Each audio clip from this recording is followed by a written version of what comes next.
হুঁশিয়ার সাবধান, পাকিস্তানের দালালেরা হুঁশিয়ার সাবধান, পাকিস্তানের দালালেরা হুঁশিয়ার সাবধান। রাজাকারের শেখ দালালেরা মুজিবকে নিয়ে অনেক কথাবার্তা হয়েছে, কিন্তু তার তো অবশ্যই একটা অবদান আছে। তার সেতটুকু অবদান এবং সেই সম্মানটুকু তাকে আমরা দিব।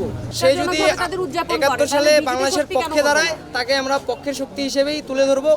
যারা বিপক্ষে দাঁড়িয়েছে তাদেরকে আমরা আজীবন বিপক্ষ হিসেবেই তুলে ধরবো। দলীয় ফোরাম না, পাকিস্তান তারা 93,000 সৈন্য নিয়ে আত্মসমর্পণ করে তারা নিজ দেশে চলে গেছে, তারা নিজেদের মতো আছে। কিন্তু এই সমস্ত কুলাঙ্গার যারা এই দেশে জন্মগ্রহণ করে, এই দেশের যারা বিরোধিতা করেছে, তাদেরকে স্টিল ডিফেন্ড করে, তাদেরকে প্রতিহত করা এবং তাদেরকে বয়কট করার জন্য আমি দেশবাসীর সকলকে অনুরোধ জানাবো। এবং তরুণ প্রজন্ম যারা আছে সবসময় ঘৃণার যোগ্য, ঘৃণার বাঙালির সাথে যা করছে এটার প্রতিরূপ হিসেবে এটার যে ফলাফল সেটা আমরা এখানে প্রকাশ করেছি।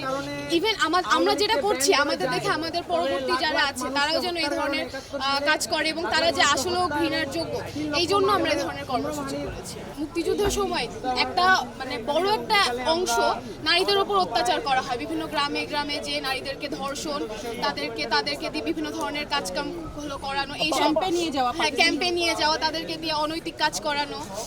পাকিস্তানি সেনা ক্যাম্পে নিয়ে যাওয়া, হ্যাঁ পাকিস্তানি সেনা ক্যাম্পে তাদেরকে নিয়ে যে তাদেরকে ধর্ষণ করা হয়েছে, তাদের উপর আরো অনেক ধরনের নির্যাতন করা হয়েছে। এই নির্যাতন খালি 1-2 মাস ছিল না, দীর্ঘ 9 মাস ছিল।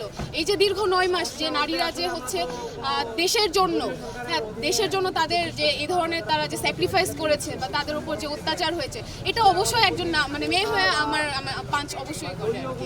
না আমি বলতেছি যে আপনি গোলাম আজমের মতো, গোলাম আজম যে করেছে, উনি বাংলাদেশ স্বাধীন হওয়ার পরে উনি একটা পাকিস্তান পুনরুদ্ধার কমিশন গঠন করেছিল। তো ওই গঠন দিয়ে ওনার ইচ্ছা ছিল যে পাকিস্তান এবং পূর্ব পাকিস্তান এবং পশ্চিম পাকিস্তান একত্রিত করার আবার চেষ্টা করেছিল। তো উনি যেই জিনিসটা উনি মূল হোতা ছিল এবং এই যে জামাতে ইসলামী যারা এই রাজাকারদের গ্লোরিফাই করতেছে, তাদের মেরুদণ্ড বা তাদের প্রতিষ্ঠাতা যদি বলেন তাহলে গোলাম আজম, তাদের প্রতিষ্ঠাতার প্রতি আমরা ঘৃণা জানাচ্ছি। আজকে বিজয় দিবস, তো আমরা বিজয় উদযাপনের পাশাপাশি যে মুক্তিযুদ্ধের পরাশক্তি ছিল, যারা মুক্তিযুদ্ধের সময় গণহত্যা চালিয়েছে, সেই শক্তির প্রতি আমরা ঘৃণা প্রদর্শন করছি। এটাই আমাদের উদ্দেশ্য। সবার আগে বাংলাদেশ, আমরা বাংলাদেশের নাগরিক, আমরা বাংলাদেশকে ধারণ করি। আমরা ভারতপন্থী বা পাকিস্তানপন্থী কোনো রাজনীতি বাংলাদেশে থাকতে দিব না।